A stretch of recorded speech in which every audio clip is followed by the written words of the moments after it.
بسم اللہ الرحمن الرحیم۔ عرب حکومتیں اور سرداریاں۔ اسلام سے پہلے عرب کے جو حالات تھے ان پر گفتگو کرتے ہوئے مناسب معلوم ہوتا ہے کہ وہاں کی حکومتوں، سرداریوں اور مذاہب و ادیان کا بھی ایک مختصر سا خاکہ پیش کر دیا جائے تاکہ ظہور اسلام کے وقت جو پوزیشن تھی وہ بآسانی سمجھ میں آ سکے۔ جس وقت جزیرۃ العرب پر خورشید اسلام کی تابناک شعاعیں ذوئے فغن ہوئیں، وہاں دو قسم کے حکمراں تھے، ایک تاج پوش بادشاہ جو در حقیقت مکمل طور پر آزاد و خود مختار نہ تھے، دوسرے قبائلی سردار جنہیں اختیارات و امتیازات کے اعتبار سے وہی حیثیت حاصل تھی جو تاج پوش بادشاہوں کی تھی، لیکن ان کی اکثریت کو ایک مزید امتیاز یہ بھی حاصل تھا کہ وہ پورے طور پر آزاد و خود مختار تھے۔ تاج پوش حکمراں یہ تھے شاہان یمن، شاہان آل غسان شام اور شاہان ہیرا عراق۔ بقیہ عرب حکمراں تاج پوش نہ تھے۔ یمن کی بادشاہی۔ عرب عاربہ میں سے جو قدیم ترین یمانی قوم معلوم ہو سکی وہ قوم سبا ہے۔ اور عراق سے جو کتبات برآمد ہوئے ہیں ان میں 2500 سال قبل مسیحی اس قوم کا ذکر ملتا ہے، لیکن اس کے عروج کا زمانہ 11 صدی قبل مسیح سے شروع ہوتا ہے۔ اس کی تاریخ کے اہم ادوار یہ ہیں: نمبر 1، 650 قبل مسیح سے پہلے کا دور۔ اس دور میں شاہان سبا کا لقب مکرب سبا تھا۔ ان کا پائے تخت سرواہ تھا جس کے کھنڈر آج بھی مغرب کی مغرب میں ایک دن کی راہ پر پائے جاتے ہیں اور خریبہ کے نام سے مشہور ہیں۔ اسی دور میں مغرب کی مشہور بند کی بنیاد رکھی گئی جسے یمن کی تاریخ میں بڑی اہمیت حاصل ہے۔ کہا جاتا ہے کہ اس دور میں سلطنت سبا کو اس قدر عروج حاصل ہوا کہ انہوں نے عرب کے اندر اور عرب سے باہر جگہ جگہ اپنی نو آبادیاں قائم کر لی تھیں۔ نمبر 2، 650 قبل مسیح سے 115 قبل مسیح تک کا دور۔ اس دور میں سبا کے بادشاہوں نے مکرب کا لفظ چھوڑ کر ملک بادشاہ کا لقب اختیار کر لیا اور سرواہ کے بجائے مغرب کو اپنا دارالسلطنت بنایا۔ اس شہر کے کھنڈر آج بھی صنعاء کے 60 میل مشرق میں پائے جاتے ہیں۔ نمبر 3، 115 قبل مسیح سے 300 عیسوی تک کا دور۔ اس دور میں سبا کی مملکت پر قبیل حمیر کو غلبہ حاصل رہا اور اس نے مغرب کے بجائے ریدان کو اپنا پائے تخت بنایا۔ پھر ریدان کا نام ظفار پڑ گیا جس کے کھنڈرات آج بھی شہر یریم کے قریب ایک مدور پہاڑی پر پائے جاتے ہیں۔ یہی دور ہے جس میں قوم سبا کا زوال شروع ہوا۔ پہلے نبطیوں نے شمالی حجاز پر اپنا اقتدار قائم کر کے سبا کو ان کی نو آبادیوں سے نکال باہر کیا۔ پھر رومیوں نے مصر و شام اور شمالی حجاز پر قبضہ کر کے ان کی تجارت کے بحری راستے کو مخدوش کر دیا اور اس طرح ان کی تجارت رفتہ رفتہ تباہ ہو گئی۔ ادھر قحطانی قبائل خود بھی باہم دست و گریباں تھے۔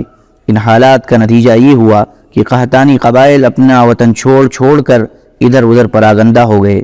نمبر 4، 300 عیسوی کے بعد سے آغاز اسلام تک کا دور۔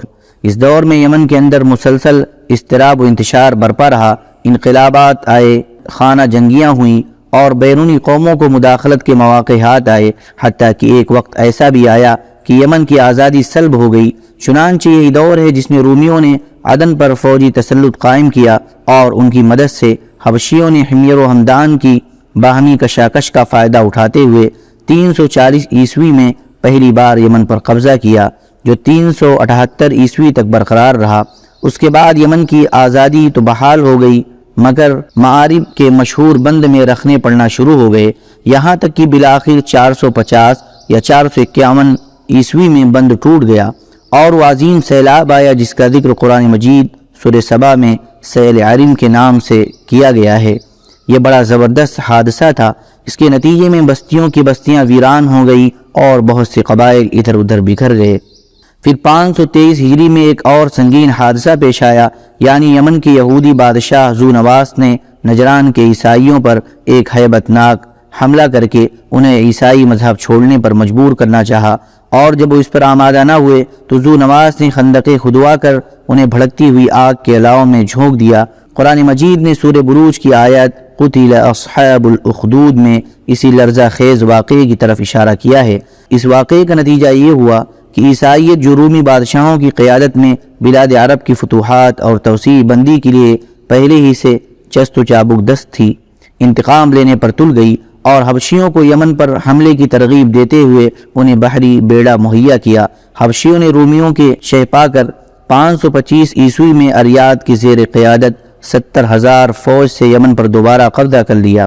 قبضہ کے بعد ابتداءً تو شاہ حبش کے گورنر کی حیثیت سے اریاد نے یمن پر حکمرانی کی، لیکن پھر اس کی فوج کے ایک ماتحت کمانڈر ابرہہ نے اسے قتل کر کے خود اقتدار پر قبضہ کر لیا اور شاہ حبش کو بھی اپنے اس تصرف پر راضی کر لیا۔ یہی وہ ابرہہ ہے جس نے بعد میں خانہ کعبہ کو ڈھانے کی کوشش کی اور ایک لشکر جرار کے علاوہ چند ہاتھیوں کو بھی فوج کشی کے لیے ساتھ لایا، جس کی وجہ سے یہ لشکر اصحاب فیل کے نام سے مشہور ہو گیا۔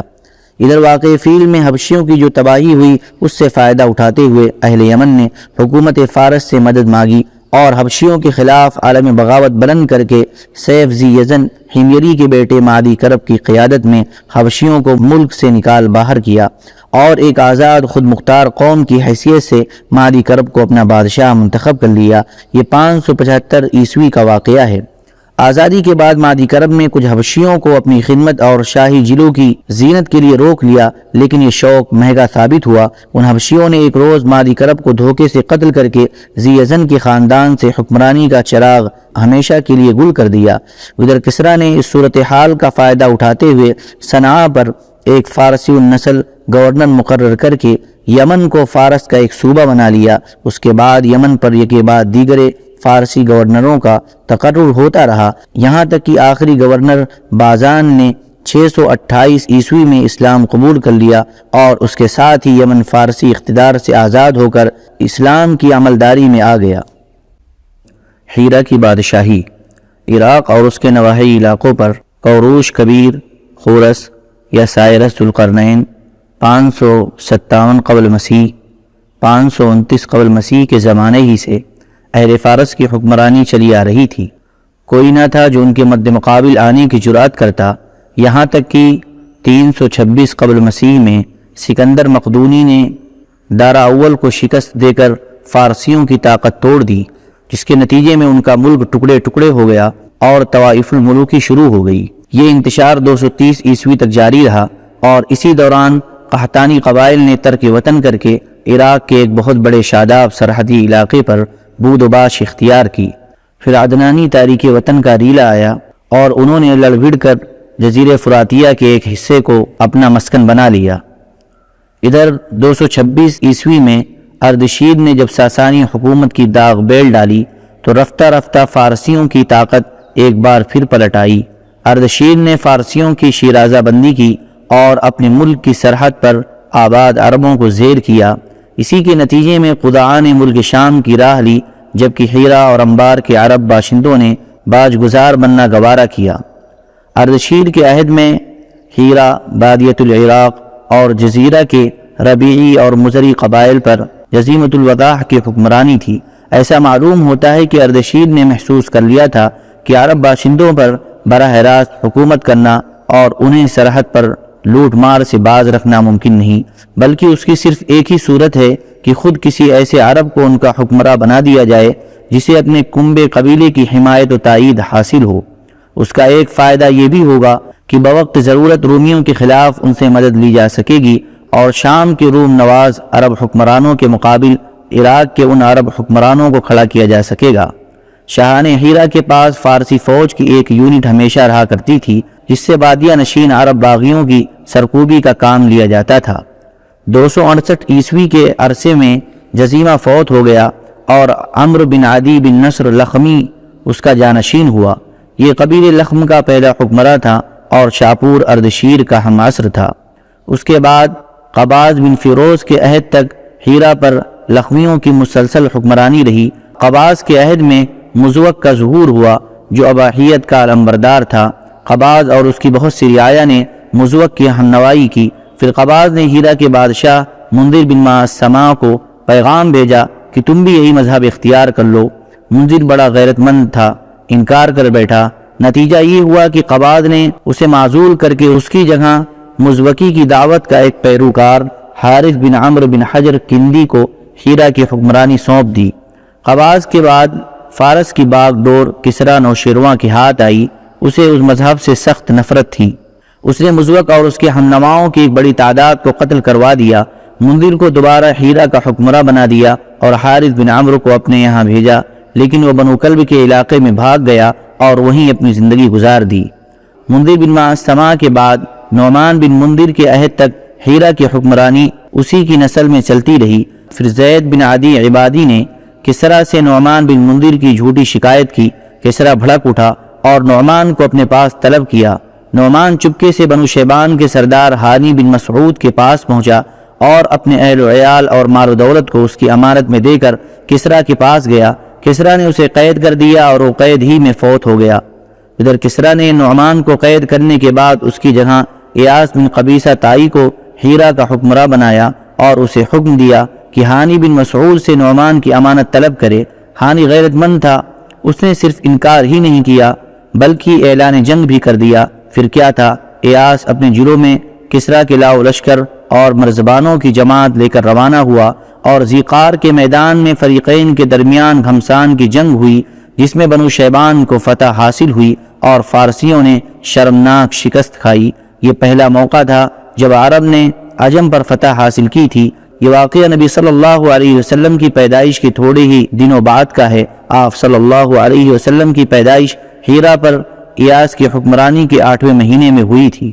ایاس کے بعد کسریٰ نے ہیرا پر ایک فارسی حاکم مقرر کیا، لیکن 632 عیسوی میں لخمیوں کا اقتدار پھر بحال ہو گیا اور منذر بن معرور نامی اس قبیلے کے ایک شخص نے باغ ڈور سنبھالی، مگر ابھی اس کو برسر اقتدار آئے صرف 8 ماہ ہوئے تھے کہ حضرت خالد بن ولید رضی اللہ تعالی عنہ اسلام کا سیل رواں لے کر ہیرا میں داخل ہو گئے۔ شام کی بادشاہی۔ جس زمانے میں عرب قبائل کی ہجرت زوروں پر تھی، قبیلے قدعہ کی چند شاخیں حدود شام میں آ کر آباد ہو گئیں۔ ان کا تعلق بنو سلیم بن حلوان سے تھا اور انہی میں ایک شاخ بنو دجم بن سلیم تھی جسے ضجاعمہ کے نام سے شہرت حاصل ہوئی۔ قدعہ کی اس شاخ کو رومیوں نے صحرائے عرب کی بدوؤں کی لوٹ مار روکنے اور فارسیوں کے خلاف استعمال کرنے کے لیے اپنا ہمنوا بنایا اور اسی کے ایک فرد کے سر پر حکمرانی کا تاج رکھ دیا۔ اس کے بعد مدتوں ان کی حکمرانی رہی۔ ان کا مشہور ترین بادشاہ زیاد بن حیولہ گزرا ہے۔ اندازہ کیا گیا ہے کہ ضجاعمہ کا دور حکومت پوری دوسری صدی عیسوی پر محیط رہا۔ اس کے بعد اس دیار میں آل غسان کی آمد ہوئی اور ضجاعمہ کی حکمرانی جاتی رہی۔ آل غسان نے بنو دجم کو شکست دے کر ان کی ساری قلمرو پر قبضہ کر لیا۔ یہ صورتحال دیکھ کر رومیوں نے بھی آل غسان کو دیار شام کے عرب باشندوں کا بادشاہ تسلیم کر لیا۔ آل غسان کا پائے تخت دومت الجندل تھا اور رومیوں کے آلے کار کی حیثیت سے دیار شام پر ان کی حکمرانی مسلسل قائم رہی تاں کی خلافت فاروقی میں 13 ہجری میں یرموک کی جنگ پیش آئی اور آل غسان کا آخری حکمراں جبلہ بن ایہم حلقہ بغوش اسلام ہو گیا، اگرچہ اس کا غرور اسلامی مساوات کو زیادہ دیر تک برداشت نہ کر سکا اور وہ مرتد ہو گیا۔ سبحان ربک رب العزت عما یصفون وسلام علی المرسلین الحمد للہ رب العالمین۔